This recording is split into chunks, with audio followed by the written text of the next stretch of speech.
You're just giving up. Giving up on what? The life of luxury. Egyptian cotton, caviar Thursdays, designer everything. What are you talking about? Our plan. What happened to winning the lottery and mastering the art of the perfect mimosa? Hosting galas, wearing enough jewelry to require a bodyguard, vacationing in the French Riviera, and then buying it. I just thought maybe it was time to prepare for my future. You know, set some financial goals, make some smart investments, open a 401k. Financial goals? Investments? A 401k? You are horrifying right now. Listen, if winning the lottery were easy, everyone would do it. When it comes to financial stability, don't get left behind. Get tools and tips for saving at feedthepig.org. This message brought to you by the American Institute of CPAs and the Ad Council. Northern Tool and Equipment. So me and the boys head out to tailgate today and find some other fans in our spot. Well, it happens. Cheering for the wrong team. Oh, this is war. Even worse, they've got this couch set up and everything. A couch? Yeah, it's sectional. All right, first thing, don't ever use the word sectional again.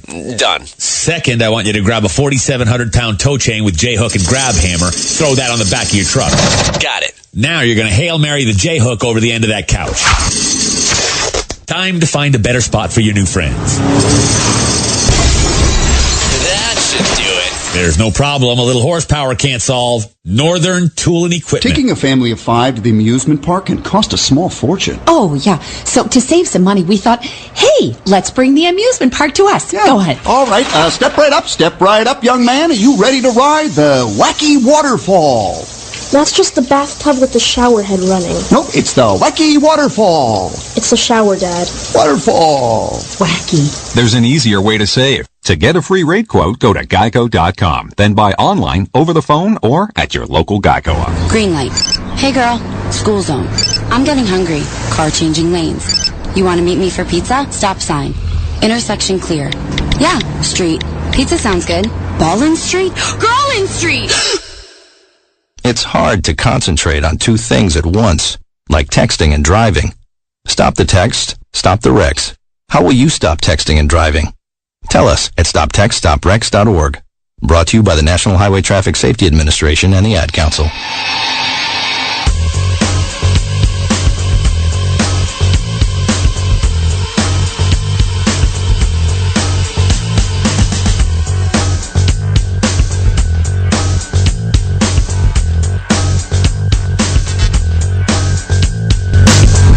Welcome back to After Hours AM, the Criminal Code, everybody. I'm your host, Joel Sturgis. Right along with me, Eric Olson and Dr. Clarissa Cole. Dr. Cole. We started the show talking about fire, and we're going to end the show, the last hour anyway, talking about fire and arson. Yes, I mean, since we're having the fires out here, and I thought about it, and I realized that there are a lot of fires that are caused by arson too, and it's one of those things that doing what I do, I don't actually see a lot of. And so I just wanted to look into it more just to see what was out there about it. I have an intro. Ooh, please. How about that? Yes. The drama couldn't be more real. Our colleague and good friend, Dr. Clarissa Cole, lives perilously close to the campfire raging through Northern California as we speak. She is on high alert and may have to evacuate at any moment. Rampaging wildfires might be the new norm in California and elsewhere as the consequences of climate change come home to roost. But this fire was accidental. What of those that aren't? My brother's home in Lake Elsinore, California, was nearly destroyed earlier this year by a fire that was set deliberately. Staring fire directly in the face, Dr. Cole is addressing the heinous crime of arson on tonight's episode of After Hours AM, The Criminal Code. And I turn it over to Clarissa. Amazing intro. Thank you, Eric. That's so sad to hear about that, about, the Lake Elsinore and it being arson. It's so hard to fathom, this idea, because fire is so destructive and so uncontrollable. I think people think that once a fire starts, the fire department gets there and it's just out. But do any of you, you're not old enough to remember, but do you remember hearing about the Triangle Shirtwaist Factory fire? Not real. I vaguely think I might have heard it somewhere many, many years ago, maybe 20 plus years ago. Yeah, it was a fire that it was the deadliest to date at that time in 1911. It was the deadliest fire in New York City. So it caused the deaths of 146 garment workers who died from fire, smoke inhalation, or falling or jumping because they started jumping out of the windows to get away from it. The doors to this factory, I guess, were locked, so they could not get out. They were essentially sweatshop workers. Captive workforce. Exactly. And so it was a terrible, very destructive fire in New York City, and they didn't really see another really deadly one for many, many, many years until 1990. In March, there was a man named Julio Gonzalez.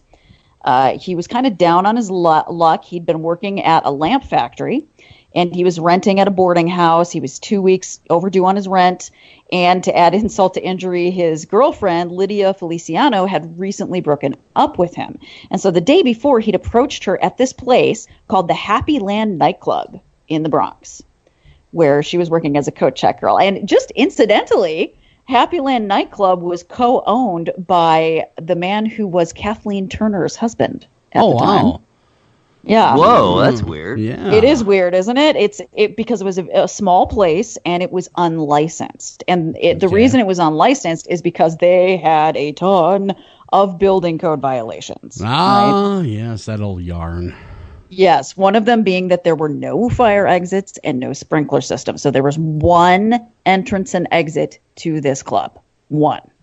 And it was down some stairs. Okay. Mm-hmm. So, you're packing 100 people into this club with one exit in or out. I don't even care about fire. I don't want there just being one exit, Right.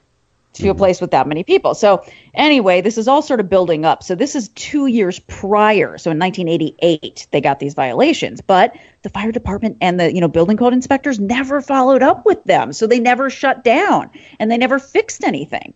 And Julio Gonzalez, who was the ex-boyfriend of the coat check girl, got very upset that she wouldn't go back out with him again. And so at about 3 a.m., he was seen arguing with her near the coat check. And as he's leaving, he basically said, yelled at her, "I'm going to shut this place down for good." And nobody thought anything else of it.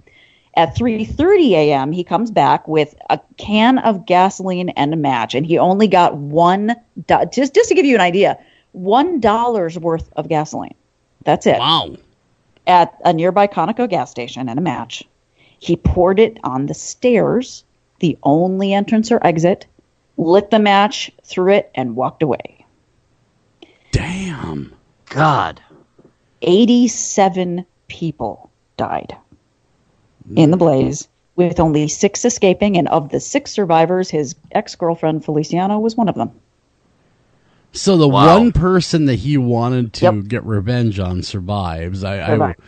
I mean, while survives doesn't mean that she isn't traumatized and probably didn't suffer some type of injuries. Some type of burns. Yeah, I think that everybody was injured. And I mean, the scene, I guess, most of the people, I guess, died from smoke inhalation, but they tried everything they could to get out, including some of the patrons tried before they passed out from lack of oxygen, tried to create a hole between the walls of the club and the adjoining room, and they didn't make it. And that's a horrible way to go. Asphyxiation from smoke. Oh, the heat. People burned, and so they came in and seeing claw marks on the walls. People trying to break through to another room.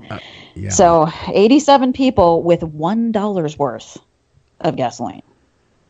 And a match. That's the thing. A lot of times in fires, thankfully, the smoke kills you before the fire actually reaches you. But still, there's no pretty death in that scenario at all. I mean, there's no easy way out on that one. That's horrible. And then to be dying as you're trying to fight your way out and get out of there to safety, or at least to another room where there was more room to, a potential for escape. Now, tell me that this guy got the death penalty. He did get life in prison. He literally got something like several thousand years or something, because they compounded the sentences. Sure. I want to say he got 2 sentences for each person or something like that. And I do believe he has since passed away. I do not think that the perpetrator is still alive, if I'm not mistaken. I'd have to look here. But yeah, he admitted to doing it. They found him like not long after, because Feliciana was one of the people that survived. So they questioned her, and because she survived and mentioned, she didn't know either. Mm-hmm. But, because she mentioned, well, I mean, I did have an argument with my ex-boyfriend. They went, following leads.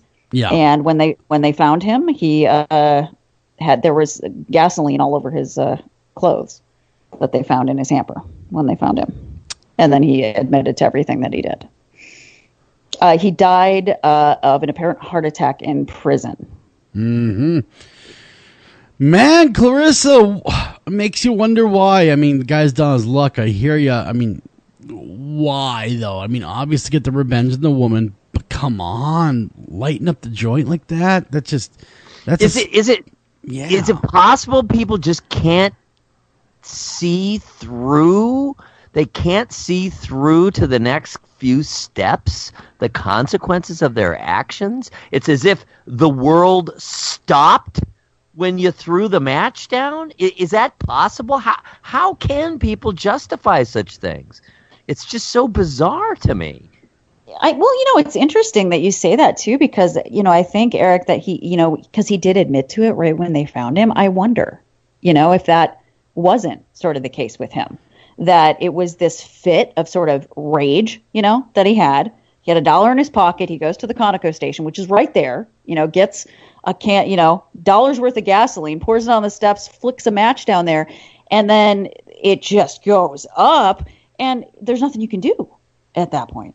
Mm-hmm. Aside from, call the fire department or something. And I mean, he goes home, and then it sinks in what he did. So there are 6 types of arsonists, supposedly, according to experts. And I didn't know a lot about it. I had to research it before I wrote this up, right? Sure. The most prevalent type, I guess, of arsonist is the revenge type, which Julio Gonzalez falls into that category. Joel, you said, jealous and revenge. He wanted revenge on Feliciano, and for everything, though, not just her breaking up with him, but for him losing his job, for him, about to lose his place of residence. They are often pretty easy to catch, I guess, because like what you were saying, Eric, they don't take these steps to sort of cover up what they did. Mm-hmm. It's just, Yeah, I'm surprised. Impulsive. I'm surprised he stayed around. Out. Yeah, I'm surprised he stayed in town. I would have thought for sure he would have fled the city. And, having nothing there to hold him back, being late on rent and everything else, and knowing what he'd done, I'm kind of surprised he stayed around. Do people... Go ahead, Joe. Do people ever have such a disconnect that it's like, well, I didn't do it, the fire did it. Don't blame me, it was the fire. I've definitely had people say things like that. I mean, I don't see it quite so obviously. I guess what I see most of the time, and I mean, I'm talking like a lot of the time, this is extremely common, is that the gun just went off, is what I I was holding it, and the damn thing had a mind of its own. Next thing you know, it went off. The gun just went off, or it was an accident. It accidentally discharged or whatever.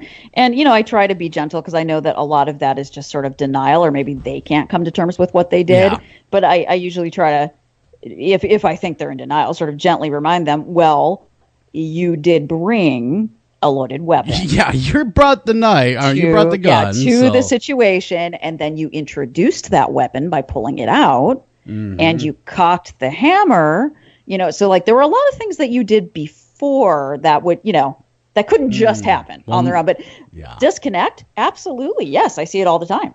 All the time. Nothing escalates aggression like a presence of a firearm. No, exactly. But there is that disconnect, though. Like Eric, what you were talking about.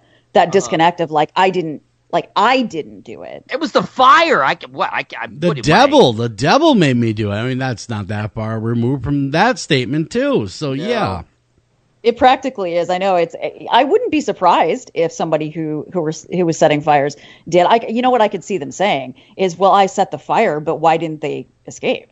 Yeah, I can see that. Yeah, where there's sort of this disconnect. But like in the case of these revenge arsonists, that being like the first type and the most prevalent type, that is so terrifying because exactly what we were talking about, it just seems like they're not thinking ahead at all.